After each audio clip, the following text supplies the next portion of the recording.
I was sentenced to 1 year in prison because I practiced female circumcision. I have decided to stop and not to practice it anymore now that I understand its implications. We were able to successfully complete 200 reconstructive surgeries on women and girls victims of FGM practices. After I benefited from the reconstructive surgery, my sex life has tremendously improved. In order for us to meet the zero tolerance against FGM practices, we need to be more committed and deploy more resources. Our government's commitment to combating this practice is illustrated by our ministry's engagement and efforts of the First Lady. The joint program UNFPA-UNICEF on the eradication of FGM practices in Burkina Faso, initiated in 2009, has been successfully implemented as illustrated in these achievements and through the commitments of high-level political officials to fight this cause. The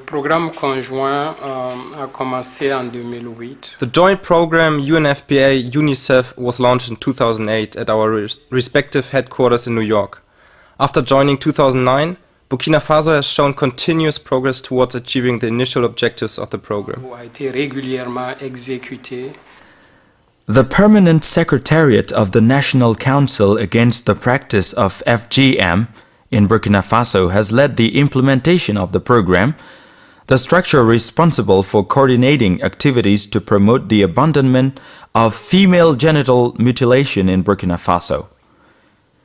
These strategies were developed in the Ganzourgou and Samantenga provinces. Advocacy and strengthening of political commitment and community leaders. Advocacy for behavioral change. Reconstructive procedures on FGM victims. Reinforcement of laws. The joint program has helped mobilize high-level authorities as well as traditional and religious leaders. At national level, the President of Burkina Faso, the First Lady, the Prime Minister, the members of the government and senior officials of government have on several occasions reaffirmed their support for actions in favor of the abandonment of this harmful traditional practice.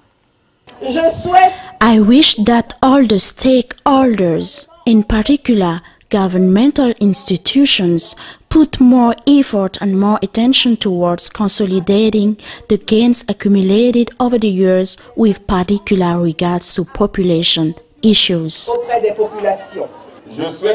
I suggest that the government institutes an initiative to recognize those who are advocating for the eradication of FGM in Burkina Faso.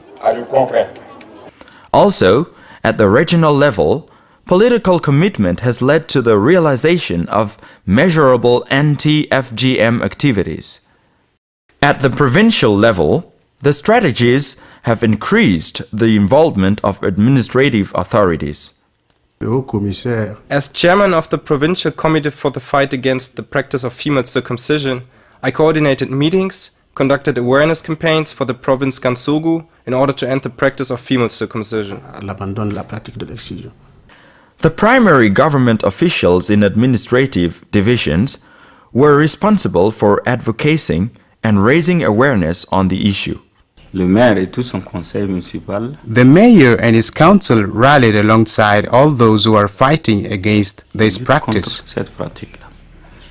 During the implementation of the joint program, religious and traditional leaders have been sensitized on the practice of FGM and are now fully committed to its eradication. Female circumcision was a cultural and traditional practice that was perpetuated from generation to generation in our villages. Now that we know of the consequences of FGM, we pledge to abandon this practice.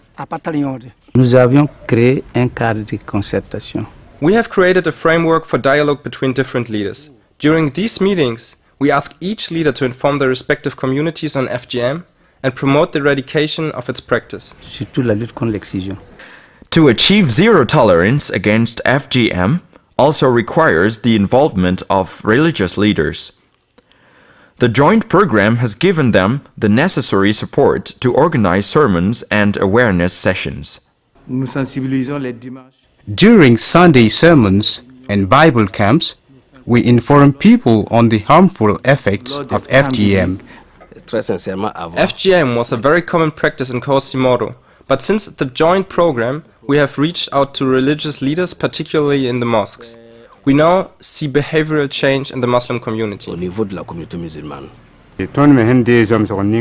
After being trained on the effects of FGM and receiving kits from UNFPA UNICEF, we met with members of the Christian community and informed them on the health impacts of this practice. Now they understand and commit to abandoning it. Thanks to the actions of the joint UNFPA UNICEF program, FGM has been significantly lowered in regions formerly known as high prevalence. Prior to this program, FGM prevalence was high in this region. We now observe considerable behavioral change at the grassroots level.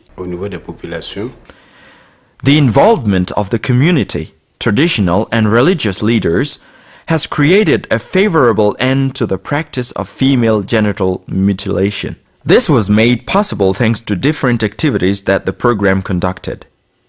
Yamureker program are informative programs that we launch in villages. This is a community-based education program designed to promote the abandonment of excision and promotion of human rights. The program aims at changing the perception of FGMs as a social norm. 221 villages have officially pledged to abandon its practice. Through diverse activities, we were able to engage 1,441 members as well as 305 different communities. The program has trained health workers on reconstructive procedures in order to enable women suffering the consequences of FGM to live a normal life. The simplicity of the procedure has enabled us to successfully complete 200 surgeries with overall satisfaction. So, hundreds of girls and women regained their health and dignity. Many couples found again the joy of living their sexuality. I was referred to Zogos Hospital where I received the surgery. Since the surgery, our sex life has improved. I was able to give birth without complications. After the surgery, our sex life has indeed improved, so has our marriage. My wife was able to get pregnant and to give birth without complications.